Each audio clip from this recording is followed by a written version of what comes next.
Joining us, Ayesha Tariq. He's a co-founder at Traderade to continue the conversation. Ayesha, thanks for being here this afternoon. Welcome to the Schwab Network. Hi, Oliver. Thank you for having me. I mean, I've watched you a lot, and it's like really great to be here. Thank you so much. I appreciate that. This was a pretty fun day, so it's a good time to kind of start the discussion here. We got about 40 minutes left. Stocks trying to firm up. I guess continue the conversation from Guy there. His point basically that it kind of looks like we're going one direction in the economy, and it's not good. It doesn't have to be horrible. What are your views on that? I agree with him. I mean, I don't think we are anywhere close to horrible on the economy.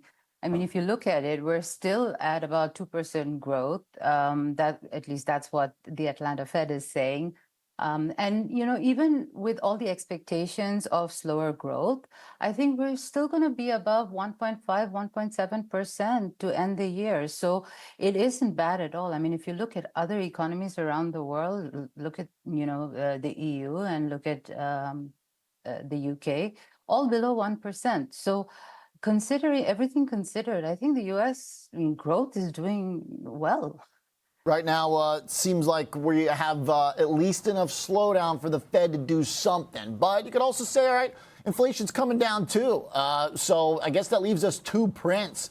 Do you have any strong views on how the next couple of weeks go before we get the Fed decision? Like, you think the market's going to lock it down one way or another by at least hopefully the week before maybe? Well, I mean, as far as the market's concerned, it's always been a flip-flop, right? I mean, since January, we were pricing in 7 cuts, I think. You never know what the market price is in. But I still think that we're headed for a 25 basis point cut. And I think that's the right thing at this stage, because anything more than that would be a really, really bad signal, right? It tells you that, you know, the Fed is scared. They're behind the curve. They're admitting that they're behind the curve. I'm not sure they'll do that. I think the market, or at least the economy, as we said, isn't there. We don't need that 50 basis point cut just yet. At least that's what all the data says. Maybe time to then fade bonds. They're trying to fade bonds today. It seems like every time it looks like we're about to catch a bid, yields kind of creep back up, trying to hold the lows from the last week. Does that mean, if you think the market's going too aggressive here, pressuring the Fed to sell treasuries, or are there better ways to kind of express that view? So I think our view is, for now, we stay away from treasuries until the meeting is over, because as you rightly pointed out, so they're trying to fade treasuries, right? So I think there's a little bit of, you know, a mismatch in expectations versus what may happen. And so our view is, if you can, stay away. We know that rates are going to go lower, but there's also that repricing of expectations. So the better option would probably be to buy short-end bonds after the Fed meeting. Okay, I like that point. So let the Treasury market kind of work itself out a little bit. Let's talk some stocks. I know you got a few that you're watching, some specific picks. When you look at stocks right now, Ayesha, is it like highly company specific, like bottoms up, or does it kind of have that macro overlay that we're talking about? So a bit of both, honestly. And the thing is, I would preface this by saying this is a time to be cautious, because September is not a good month. Seasonally, it's a weak month.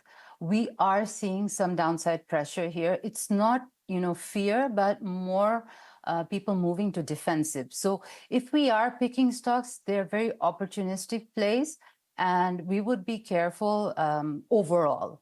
Okay, one of them that does seem to kind of fit your view that the economy is not falling apart is paychecks. If people keep collecting, jobs don't break down. Chart's been looking pretty good.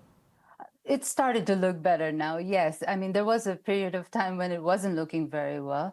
But I think with paychecks, what we're looking at is sort of the broadening of the economy. So I know everybody has been wanting to buy small caps. We've been warning against that, by the way. It's not time for that yet, but usually when the Fed starts cutting, or after the Fed starts cutting, small caps tend to do slightly better. That's like the recovery phase.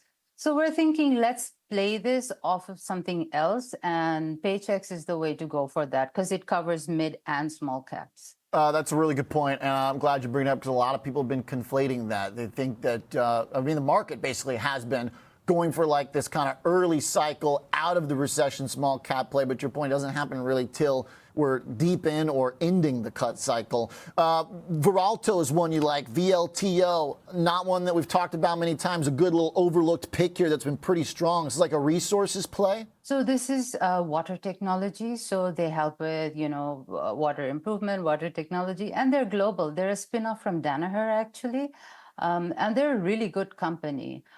It's going to take a little bit of time for this one to grow, but I think they're doing pretty well, and it would be more of a long-term pick for us, right? So like a buy and hold. Okay. Hey, lastly, real quick, as far as the AI stuff goes, there is at least one name you like to buy a dip, right? That's right. Dell. Dell was the one that we like. And that's because, again, it's the picks and shovels play, right? So AI hardware is still very much in play. I think the semis have gotten a little, carried away, but I think the other companies like Dell should do okay here. All right. Love it. Ayesha, thanks a lot. Nice combo, some stock picks, little macro chat. Appreciate it very much. Have a great weekend. Thank you for having me. Have a great weekend. Absolutely. Ayesha Tariq, co-founder at Traderade. All right.